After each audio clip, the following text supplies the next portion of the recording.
समग्र हिंदी के इस चैनल में आपका स्वागत है। मैं डॉक्टर सत्य प्रकाश सिंह, स्नातकोत्तर महाविद्यालय से सेवानिवृत्त प्राचार्य। आज मैं आपके समक्ष कामायनी में भाव सौंदर्य को लेकर उपस्थित हुआ हूँ, जिसमें आपको छायावादी विशेषताएं भी मिलेंगी और उसके काव्यगत सौंदर्य भी एक साथ आपको मिलेंगे। छायावादी कवियों में चेतन और स्थूल जगत के अंतर्गत सौम्य, उदार एवं सौंदर्य का व्यापक साक्षात्कार हुआ है। कामायनी में, प्रसाद की कामायनी में यह सभी तथ्य एक साथ उपस्थित हुए हैं। सौंदर्यमयी चंचल प्रकृति रहस्य के रूप में बनकर इंगित हुई सी प्रतीत होती है। हिमगिर के उत्तुंग शिखर पर मधुरिमा से युक्त मौन सोया हुआ है। वह कोई गुप्त संदेश दे रहा है। ऐसा प्रतीत हो रहा है जैसे हिमालय चुपचाप कोई संदेश दे रहा है। मधुरिमा में अपनी ही मौन एक सोया महान संदेश सजगहो करता था संकेत चेतना मचल उठी अनजान। कामायनी में है ये। ज्योत्सना, रजनी, उषा आदि सब कुछ मधुमय संदेश देते हुए प्रतीत होते हैं जल प्लावन के उपरांत। प्रसाद की कामायनी में भी रीतिकालीन स्थूल श्रृंगारिकता के प्रति विद्रोह का भाव दिखाई देता है। इसीलिए काम को अपनाने के लिए श्रद्धा अपना दार्शनिक संकेत देती है। दुख के डर से तुम अज्ञात जटिलताओं का कर अनुमान, काम से झिझक रहे हो आज भविष्य से बनकर अनजान। काम को मंगल से मंडित एवं श्रेयस्कर सिद्ध करते हुए महाचिति को सृष्टि की इच्छा का परिणाम वे बताते हैं।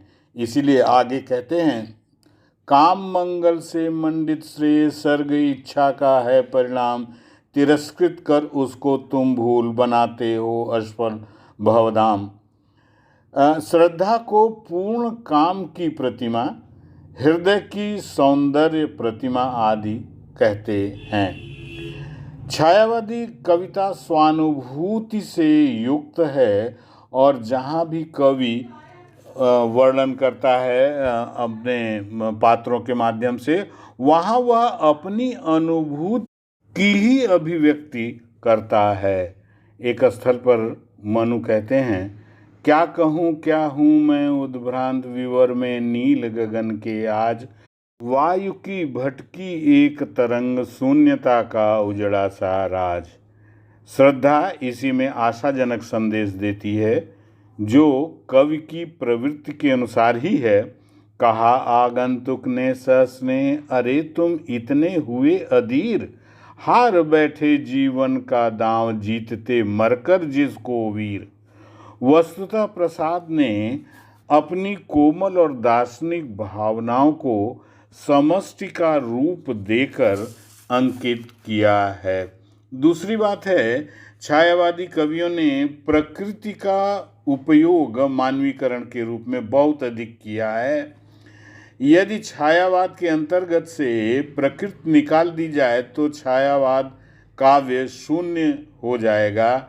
मानवीय व्यापारों से युक्त प्रकृति उन्हें प्रतीत होती है। कवि को जड़ता से परे चेतना से युक्त प्रकृति को बताता है और एक स्थल पर श्रद्धा के शारीरिक सौंदर्य का वर्णन करते हुए वो कहता है, कुसुम कानन अंचल में मंद पवन प्रेरित सौरभ साकार, रचित परमाणु पराग शरीर खड़ा हो ले मधु का आधार, और पड़ती हो उस पर शुभ्र नवल मधुरा का मन की साध, हंसी का मद विह्वल प्रतिबिंब मधुरिमा खेला सदृश आबाद। प्रसाद की सौंदर्य दृष्टि अप्रतिम है। इसी छायावादी कवि अधिकांशतः सर्ववादी और अद्वैतवादी ही रहे हैं।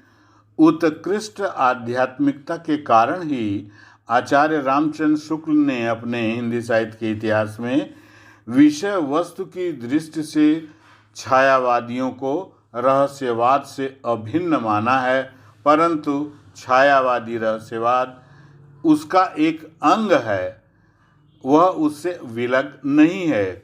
कामायनी में प्रसाद ने शैव दर्शन से प्रभावित प्रत्यविज्ञा दर्शन की अवतारणा की है। ब्रह्म सत्ता को सर्वत्र घोषित करते हुए और आनंद से युक्त पीड़ा से मुक्त बताते हुए कहते हैं, कर रही लीलामय आनंद महाचिति सजग हुई सी व्यक्त, विश्व का उन्मीलन अभिराम इसी में सब होते अनुरक्त। अगली बात है, छायावाद युग में नारी को अत्यधिक महत्व दिया गया है। प्रसाद ने कामायनी में भी नारी को मनुष्य को चेतना देने वाली, मनुष्य की दुख की स्थिति में सांत्वना देने वाली, दया, माया, ममता, त्याग, बलिदान, सेवा और समर्पण आदि के कोमल भावों से युक्त बताया है। दया, माया, ममता लो आज मधुरिमा लो अगाध विश्वास, हमारा हृदय रत्न निधि स्वच्छ तुम्हारे लिए खुला है पास। श्रद्धा कामायनी में कहती हैं। अगली बात है मानवता। मानवता का पुजारी छायावादी कवि रहा है। कामायनी में प्रसाद व्यापक मानवता का चित्रण करते हैं। विश्व की दुर्बलता को बलवती बन जाने की कामना करते हैं तथा पराजय का बढ़ता हुआ व्यापार को जीतने में, जय में परिवर्तित करने की इच्छा एवं मानवता को विजयी बनाने के लिए शक्ति के विद्युत कणों को संकलित करने की बात कहते हैं। शक्ति के विद्युत कण जो व्यस्त विकल बिखरे हैं हो निरुपाय, समन्वय उनका करे समस्त विजयनी मानवता हो जाए। अस्तु। जयशंकर प्रसाद छायावाद के प्रवर्तक कवि माने जाते हैं। उन्होंने कामायनी महाकाव्य में छायावादी समग्र अभिव्यंजना की चरम सीमा में अभिव्यक्ति की है। भाषा और शैली की दृष्टि से यदि हम विचार करें तो काव्य के क्षेत्र में जयशंकर प्रसाद ने प्रारंभ में ब्रज भाषा को अपनाया था, जिसकी कविताएं चित्राधार में संग्रहित हैं, लेकिन कालांतर में उन्होंने खड़ी बोली को ही अपनाया और यह हम कह सकते हैं कि प्रसाद की भाषा में लाक्षणिकता, चित्रात्मकता, व्यंजकता एवं प्रतीकात्मकता इतनी अधिक है कि बाद के कवियों ने उसका भरपूर उपयोग किया।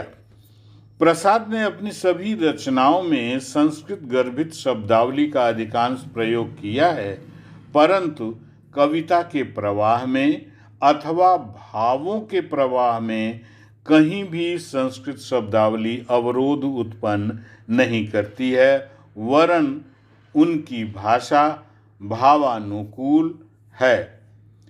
मुस्कान जैसे शब्दों का उन्होंने प्रयोग किया है, जो देशज शब्द कहे जा सकते हैं, देसी भाषा के शब्द कहे जा सकते हैं, चलती भाषा के शब्द कहे जा सकते हैं। भाषा में यत्र तत्र मुहावरों का प्रयोग किया गया है, जिससे गंभीरता बढ़ गई है। इस प्रकार प्रसाद की भाषा में स्थिति के अनुकूल माधुर्य गुण, प्रसाद गुण एवं ओज गुण भी मिलता है। कुल मिलाकर हम ये कह सकते हैं कि प्रसंगानुकूल एवं भावानुकूल प्रसाद की भाषा उसी की अनुगामिनी है।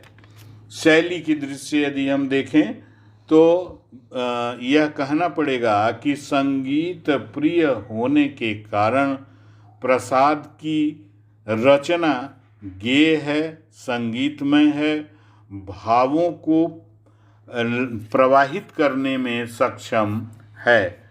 उसमें अत्यंत स्वाभाविकता एवं मर्म स्पर्शी तत्व मिलते हैं।